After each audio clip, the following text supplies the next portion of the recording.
안녕하십니까. 강남 세브란스병원 비만대사수술센터 외과 안수민입니다. 2022년도 9월 추석을 이제 열흘 남겨놓은 시점입니다.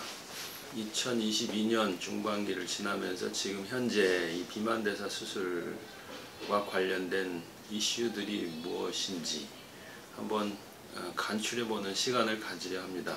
현 시점에서 비만대사 수술과 관련된 이슈들은 제 생각에는 한 5가지 내지 6가지를 정리를 해볼 수 있을 것 같습니다. 오랜 기간 동안에 과연 이 수술의 효과가 어떻게 되는지, 그리고 또 특별하게 어느 정도 위험성을 내포하고 있는 수술이기 때문에 합병증이 어떤지에 대해서 관심을 많이 가져왔죠. 이 부분이 현재도 가장 관심을 끄는 이슈 중에 하나입니다. 두 번째는 여전히 비만대사 수술이 과연 필요한가에 대한 근본적인 질문에 관련된 내용입니다. 세 번째는 비만대사를 수술을 받는 시기의 적합성입니다. 시급성에 관한 문제죠. 언제 수술을 받느냐를 결정하는 것은 환자나 가족분들에 있어서는 대단히 중요한 문제입니다. 네 번째 이슈는 경제성에 관한 문제입니다. 보험, 국가보험이나 사보험과 관련된 문제라든지 과연 수술을 받고 이 수술 방법을 선택하는 것이 향후 평생을 지내면서 경제적 측면에서 어떤 도움이 되는지에 대한 이슈가 있을 수 있겠습니다. 다섯 번째 이슈로는 비만대사 수술에 현재 가지고 있는 전반적인 인식도에 관한 문제입니다. 수술 자체에 대한 이해도, 환자가 가지고 있는 자책감이라든가 자괴감, 그리고 비만에 대한 편견, 차별 등에 관한 해결되지 않은 문제들에 대한 지속적인 이슈가 남아 있습니다. 마지막으로 생각해 볼 수 있는 것은 수술 방법의 적합성입니다. 현재 주류를 이루고 있는 소매 절제술이 일시적 현상일 수도 있겠다는 우려가 계속 있어 왔고, 저도 그렇게 생각을 하고 있습니다. 그래서 수술 방법의 적합성에 관한 문제, 자세한 설명들을 이전 자료들을 찾아보시면 정보를 얻으실 수 있습니다. 그러나 일단 오늘은 쭉 달려온 일정을 정리하는 의미에서 간략하게 답을 정리를 해보고, 그 다음에 수술을 생각하시는 분들이 수술을 선택하게 될 때까지 도움이 될 만한 내용들을 앞으로 또 설명을 드리도록 하겠습니다. 첫째 문제, 비만대사 수술의 효과와 합병증. 이미 답이 남아있는 문제입니다. 많은 연구들을 통해서 오랜 기간 동안에 결론에 도달한 문제죠. 비만대사 수술만이 비수술적 치료에 비해서 월등한 체중 감량 효과가 있다. 산술적으로 표현하면 비수술적 치료는 5%의 칠체중 감량의 목표가 될 수 있으나 수술적 치료는 평균 30% 정도의 체중 감량을 목표로 한다. 비교할 수 없는 수치가 될 것이고, 더 중요한 것은 요요 없이 지속적인 효과를 평생 유지할 수 있는 방법은 수술만이 유일하다는 문제입니다. 결론은 그렇고요. 그 다음에 합병증에 관한 문제는 치명적인 합병증에 관심을 가질 수 있는데, 치명적인 합병증 비율은 보통 0.1에서 0.3%는 발생을 합니다.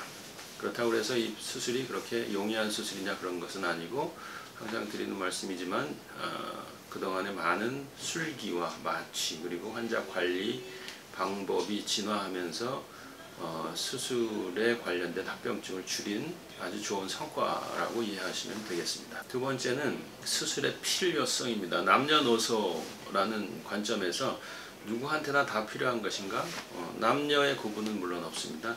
연령으로는 소아청소년 시기부터 해서 현재까지는 60대 후반까지는 큰 무리 없이 적용할 수 있다, 이렇게 되어 있습니다. 그리고 비만도별로 보면 우리나라 환자들 기준으로 했을 때 체질량 지수 30 이상이면서 다양한 동반질환 중에 하나가 있으면 체중 감량과 더불어 여러 가지 동반질환을 동시에 해결할 수 있는 방법이기 때문에 이런 시점에서 꼭 필요하다, 이렇게 되어 있고요. 다양한 각도에서 여러 과에서 접근해서 하나하나 해결하는 것이 아니고 수술로 일거에 해결할 수 있는 방법이 있다. 그래서 이런 이유로 수술이 필요한 것이다 라고 이해하시면 될 것 같습니다. 세 번째는 수술의 시급성입니다.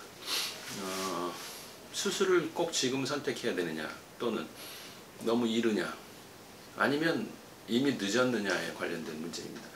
1차적으로 비수술적 치료에 관해서 실패를 반복하고 요요를 경험하면서 언제까지 그러면 수술 시기를 미룰 것이냐는 문제입니다. 요요를 경험하고 반복되는 실패는 최소화하는 것이 답이라고 연구되어 있고 그렇게 권고가 되고 있습니다. 이유는 수술 후 체중 감량의 효과는 수술 전 체중 상태가 좌우합니다. 체지방 지수 50이나 60인 환자가 수술을 받아서 35나 40까지 1년 정도 지났을 때 떨어질 수 있습니다. 그러나 35나 40은 아직도 수술에 적응 대상이 되는 체중입니다. 반대로 35에서 40 정도에서 수술을 받고 체질량 지수가 30 미만, 25 미만으로 또는 정상으로 감소한다는 것은 일정한 비율이 체중 감량 수치로 나타나기 때문에 수술 전 체중을 그렇게까지 악화시킬 필요는 없다는 겁니다. 그러니까 수술 적응증에 합당하면 수술 시기는 많은 고민과 비술적 치료에 의한 실패를 반복할 필요는 없고 가능하면 조기에 수술을 받는 것이 좋다고 결론이 지어져 있습니다. 두 번째는 동반질환에 관련된 이유 때문에 그렇습니다. 동반질환은 많이 진행한 상태에서는 비만대사 수술로 당연히 완벽한 해결을 기대하지 못할 수가 있습니다. 예를 들어 제2형 당뇨병인 경우에는 당뇨병이 진행이 많이 돼서 췌장 기능이 완전하게 저하된 경우에는 췌장을 비만대사 수술로 회복시키기가 매우 어렵습니다. 그러나 초기나 최소한 중기를 지나지 않았을 때는 비만대사 수술로 췌장 기능을 회복시킬 수도 있고 완전 관해 상태에 들어갈 수 있습니다. 그래서 수술을 미루는 것은 마치 암 환자가 병기를 1, 2기에 수술하지 않고 3, 4기까지 늦춰서 수술 받겠다는 것과 유사한 판단이 될 수 있습니다. 잘못된 판단인 거죠. 이런 이유들로 해서 동반질환 중증도가 높아지기 전에, 그리고 수술 전 체중이 수술 후 체중에 영향을 안 좋게 주는 시기를 넘기지 말고 수술을 하는 것이 중요합니다. 그래서 수술의 시급성, 적절성 문제는 이런 기준에서 판단하면 됩니다. 다음 경제성 문제입니다. 경제성 문제는 첫 번째는 보험이 되느냐 문제는 2019년도 1월부터 시행된 국민건강보험 적용 대상이 된 것으로 하나 큰 해결의 실마리가 풀렸습니다. 두 번째는 사보험의 영역입니다. 사보험의 영역에서 국민건강보험공단 급여 대상이 된 이후에 한 1년 동안 환자분들이 고생을 한 부분이 있습니다. 실보험에 있어서 사보험회사에서 보험금 지급을 거부한 전례들이 있었습니다. 상당수가 있었고요. 그래서 비만대사외과 학회에서 이 문제를 적극적으로 개입을 해서 해결을 했습니다. 그래서 지금은 실보험을 모든 분들이 다 수령할 수 있습니다. 그러나 보험금 지급은 보험회사의 영업과 관련된 순이익과 관련된 문제이기 때문에 아직도 일부 보험회사에서는 환자들 개별적으로 보험금 지급에 대해서 거부를 1차적으로 하는 경우가 있습니다. 그러나 물론 잘못된 불법이고요. 이 문제에 대해서는 다음 단계 조치를 하시는 경우에는 최근에는 다 100% 보험금을 실보험까지도 받으실 수가 있습니다. 두 번째, 이런 현실적인 문제보다도 더 중요한 학술적인 문제가 하나 있습니다. 수술을 받는 것이 경제적으로 의료 비용 면에서 유리하냐, 아니면 고비용의 수술을 받지 않고 일반적인 비수술적 치료를 조합하는 것이 개인 경제 부담이 덜 되느냐 하는 문제입니다. 이거는 이미 결론이 나 있습니다. 전 세계적으로도 연구가 끝난 문제고 우리나라에서도 2015년경에 연구가 끝났습니다. 그래서 건강한 상태를 유지하기 위해서 비만을 해결하는 방법으로서 수술과 또는 평생 쓰는 관련된 비술적 의료 비용의 부담을 비교했을 때 수술 비용이 월등히 저렴하게 판단이 됐습니다. 그래서 이것이 건강보험공단에서 대국민 보험 지급 대상으로 전환하게 된 이런 가장 중요한 연구 결과입니다. 그러니까 현실적인 문제라든가 학술적인 면에서 모든 부분에서 경제성은 수술이 월등하다 이렇게 생각하시면 됩니다. 다섯 번째는 비만대사 수술에 대한 인식입니다. 가장 어려운 부분입니다. 비만대사 수술에 대한 아주 매운 이해도가 환자, 가족, 그리고 의료진 특히나 그리고 일반인들에 있어서 가장 큰 문제점으로 현재도 상존하고 있습니다. 환자는 본인의 의지 부족이나 또 반복되는 요요, 관리 부족을 탓하면서 자책감에 빠지게 되고, 환자가 자책감은 결국은 정신병적인 측면으로 부담이 됩니다. 그래서 우울증이나 기타 정신의학과의 치료를 받게 되는 수준까지 진행을 하게 됩니다. 이 외에도 가장 가깝게 이해를 해줘야 되는 가족조차도 가장 먼저 지적하는 것은 환자의 의지 부족입니다.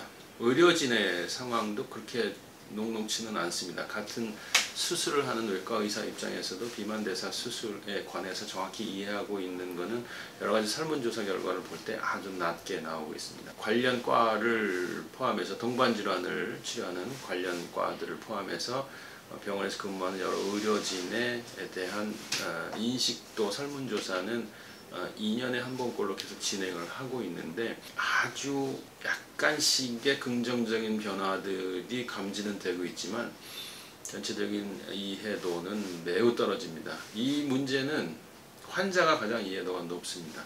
왜냐하면 본인이 고민하고 본인이 해결해야 될 상황이기 때문에 가장 많은 공부를 합니다. 그래서 혼자 헤쳐나가야 되는 경우가 많습니다. 도움을 줄 수 있는 것은 이 부분을 전공하시고 또 실제로 비만대사 수술과 비수술적 치료팀이 운영이 되고 있는 병원의 의료진이 여러분들한테 도움을 드릴 수 있습니다. 거기에서 서로 부족한 면에 대해서 이해를 하고, 그 다음에 주변의 보호자나 가족에 대한 이해도 범위를 넓히는 과정을 통해서 수술을 선택하시면 연구 결과에 따르면 이런 과정을 거친 분들이 가장 수술 후에 안정적이고 큰 효과를 얻는다고 되어 있습니다. 이 부분에 대해서는 앞으로 많은 더 인식도 확장이라든가 아니면 이해도를 증진시키는 노력을 노력하고 있습니다. 다음은 수술 방법 자체에 관한 문제입니다. 잘 아시겠지만 이런 과정, 어려운 과정들을 거쳐서 수술을 결정했을 때 한마디로 표현하면 절제냐 우회냐 하는 문제입니다. 비만대사 수술의 역사를 살펴보면 위를 절제하는 것과 또는 위를 포함한 소장, 영양을 흡수하는 부분에 장기를 소화되는 영양소로부터 우회시키는 것, 이 두 가지의 조합을 거치면서 발전해 왔습니다. 비근한 예로 60여 년 넘게 루아이 위 우회술이라는 것이 표준 수술로 가장 효과가 있고 가장 신뢰도 있는 수술로 인정을 받아오기 시작한 것은 60여 년의 역사를 갖고 있지만 30년 정도의 연구 과정을 거치고 그 성과물이 또 30년 이후 30년 동안의 과정을 거치면서 축적되어 온 결과입니다. 지금도 표준 수술로 인정을 받고 있는 이유가 그렇습니다. 그러나 두 번에 걸쳐서 타격을 받습니다. 첫째는 2000년대 초중반에 들어오면서 아주 쉬운 방식, 즉 밴드 수술이 유행을 타면서 한번 휩쓸고 지나간 적이 있습니다. 그리고 결과는 여러분들이 아시는 것처럼 완전히 사라졌습니다. 특히나 서구권의 일부 국가라든가 아니면 호주 등에서는 일부 금지된 주들이 나타나고 있습니다. 여러 가지 합병증 때문에 그렇고, 그때 나타난 합병증을 해결하는 분야가 비만대사 수술의 현재 큰 분야로 자리를 잡고 있는 것도 또 웃지 못할 현실입니다. 두 번째는 현재 우리가 경험하고 있는 상황입니다. 전 세계적으로 매년 서베이를 해서 국제 비만대사 수술 연맹에서 통계를 내고 있습니다. 우리나라 통계도 여기 포함이 매년 되고 있습니다. 학회에서도 매년 선생님들이 시행하는 수술을 취합을 해서 의무 보고사항으로 만들고, 이 의무 보고사항을 지키지 않으면 인증서를 발급하지 않습니다. 그래서 이런 제도를 갖추었었고요. 거의 대부분의 나라에서 이런 인증 제도와 이런 운영 시스템들을 차용을 하고 있습니다. 그 결과 파악된 숫자는 슬리브 게스트렉토미에서 매우 충격적입니다. 그동안에 5 내지 60% 정도를 차지하고 있던 루아이 우회술이 최근 5년, 10년 사이를 거치면서 75% 내지 85%가 소매절제술로 전환되는 과정을 겪고 있습니다. 지금도 그 과정은 진행 중입니다. 이렇게 슬리브 게스트렉토미, 즉 소매절제술이 유행을 타는 이유는 첫째는 여러 연구 결과에서 당연히 바탕이 되는 체중 감량 효과를 기반으로 합니다. 체중 감량 효과가 통계적으로 루아이 우회술과 소매절제술이 차이가 없다. 이 문제는 1년, 2년은 아니고요. 5년 정도의 결과물을 토대로 하고 있습니다. 차이가 없다라는 말은 비열등성 증명 연구에서 비롯됩니다. 루아이 우회술이 이루어놓은 성과에 어느 정도 필적하느냐의 문제입니다. 그러나 현재까지 나온 결과는 통계적으로 차이가 없다입니다. 수치적으로는 어느 한 번도 소매절제술이 루아이 우회술의 체중 감량 효과를 초과해 본 적이 없습니다. 그러나 큰 유의한 차이는 보이지 않는다 정도의 결론입니다. 이런 결과를 학술적 연구를 바탕으로 해서 소매절제술이 인정을 받기 시작한 겁니다. 예를 들어 1년 내지 2년 정도 수술 후에 체중 감량 효과를 보면 가장 최저점에 이르렀을 때 두 수술 간의 실체중 감소 효과는 수치적으로는 분명히 차이가 납니다. 루아이 우회술이 30% 정도 육박한다면 소매절제술은 27 내지 8% 정도 감소합니다. 2년에서 5년 사이를 거치면서 루아이 절제술은 27 내지 8%, 즉 소매절제술이 1년 동안 나타냈던 체중 감량 효과 정도로 회귀하는 반면에 당연히 소매절제술은 이보다 더 낮은 수치를 보입니다. 한 24에서 한 25%, 많게는 26% 정도를 보고를 하고 있습니다. 언제나 항상 수치적으로는 체중 감량 효과가 소매절제술이 낮습니다. 그런데 이거를 매번 규모가 다른 연구에서 통계학적 분석을 해보면 통계적으로는 유의한 차이를 보이지 않는다, 이렇게 되어 있는 거죠. 재밌는 시도가 있었습니다. 유명한 무작위 연구를 합해서 5년 이상의 결과를 한번 봤습니다. 이런 좋은 결과가 지난해에 아주 유사한 논문에 게재가 됐었는데요. 드디어 차이를 유의하게 보이기 시작하는 포인트가 나타나기 시작했습니다. 예측했던 유의한 차이, 체중 감량 포인트는 수술 전과 비교했을 때 두 수술 간에 9% 이상의 체중 감량 효과가 나타나는 시점을 유의하다고 판단하는 구간으로 설정했었습니다. 그런데 5년 연구 결과를 발표한 걸 보면 8.3%에 육박하고 있습니다. 곧 9%를 넘어갈 것 같습니다. 자, 그러면 이런 시점에서 학자들이, 연구자들이 해야 할 일은 당연히 예측하시듯이 보완점을 마련하려는 시도입니다. 원래 아시는 것처럼 소매절제술은 2단계로 된 수술 중에 첫 단계였습니다. 너무 어려워서 우회술을 조합하기 어려운 환자들한테 담체 우회술이라는 수술을 시행하는 경우 1차 수술로 선택한 것이고, 그것의 효과가 아까 말씀드린 대로 루아이 우회술에 필적하더라. 그래서 그냥 원칙적인 수술 중에 하나로 받아들여지기 시작한 것이죠. 그런데 그 위상이 흔들리고 있습니다. 그래서 그 보완책으로 다시 대두되는 것은 현재 표준 수술로 계속 위치를 공고히 하고 있는 루아이 우회술에서의 그 우회하는 방법을 에서 장점들을 다시 소매절제술로 조합시키는 방법입니다. 결국 과거로 회귀하고 있는 현상이 감지가 되고 있습니다. 정리된 내용들은 조만간 다음 영상을 통해서 자세한 설명을 드리도록 하겠습니다.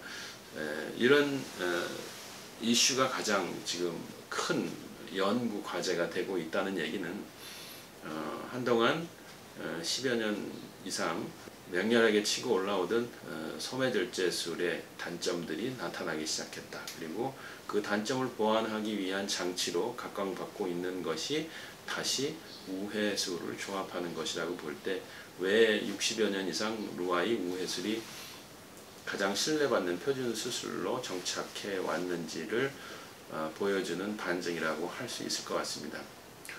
간단히 소매절제술의 문제를 본다면, 첫째는 목표한 체중에 도달하지 못하는 환자들이 상당수 보입니다. 어느 정도의 체중 감량은 당연히 있습니다. 그러나 목표했던 수치 30%는 미치지 못하는 상황들이 발생합니다. 두 번째는 2, 3년, 특히나 5년 이상 되면서 다시 체중이 최저점을 통과해서 반등하는 환자들이 발생한다는 사실입니다. 세 번째는 위식도 역류를 경험하는 환자들, 대단히 불편한 점들을 호소하고 있는 환자들이 상당 부분, 이거는 이미 알고 있었던 내용이긴 하지만 환자 수술 건수가 늘어나면서 조금 더 큰 이슈로 만들어지고 있습니다. 그래서 이런 문제도 역시 사실은 로아의 우회수를 조합해서 해결하는 시도들이 되고 있습니다. 그래서 지금 아까 말씀드린 6가지 정도의 현재 비만대사 수술에 관련된 이슈들이 있다는 것이고, 거기에 대한 간단한 답변들만 쭉 나열해서 말씀드렸습니다. 조금 더 자세히 설명드린 내용들에 대해서는 유튜브라든가 저희 블로그 그리고 카페에 들어와서 보시면 아마 이해를 조금 더 깊이 하실 수 있을 것 같습니다. 제가 이런 영상을 자꾸 올리는 이유는, 첫째는 비만대사 수술의 필요성에 비해서 인식도, 이해도가 너무 떨어져 있다는 데 기반합니다. 수술을 선택하기 전까지의 과정은 오롯이 다 환자분의 고민, 환자분의 몫으로 되어 있습니다. 환자들과 면담하고 수술을 진행하고 관리하면서 느끼는 가장 안타까운 점 중에 하나입니다. 환자분은 어려운 과정을 거쳐서 수술을 선택하시게 되고 많은 공부를 해서 환자분들이 사실은 이해도가 가장 큽니다. 그러나 주변에서 심리적인, 경제적인 지지를 받기는 매우 어렵다는 사실도 알고 있습니다. 가장 좋은 지지를 받기 위해서는 좋은 의료진을 만나는 것이 가장 좋습니다. 사업적인 측면이나 아니면 학술적인 측면, 둘 중에 어느 수준 이상을 도달한 전문의나 의료진 그리고 기관을 선택하더라도 좋습니다. 왜냐하면 어느 일정 부분에 도달했다는 얘기는 그만큼 노하우가 쌓여서 여러분들한테 많은 도움을 드릴 수 있다고 판단되기 때문입니다. 이런 잘 갖추어진 의료팀과 기관이 분명히 있습니다.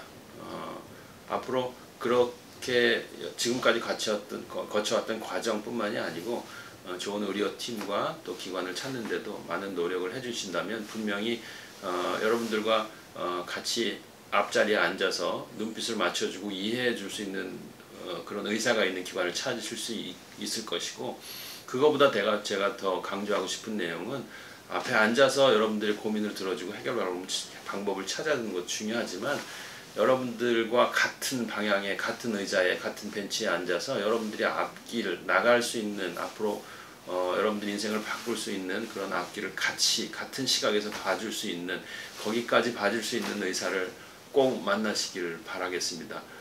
이 부분도 또 여러분들이 노력해서 찾아야 될 부분이긴 하지만, 그러나 지금까지 의학적인 관점에서 또 다른 임상적인 관점에서 말씀드렸던 여러 가지 정보보다도 사실은 가장 중요한 것은 지금 마지막에 제가 드리는 말씀일 수도 있겠다는 생각이 듭니다.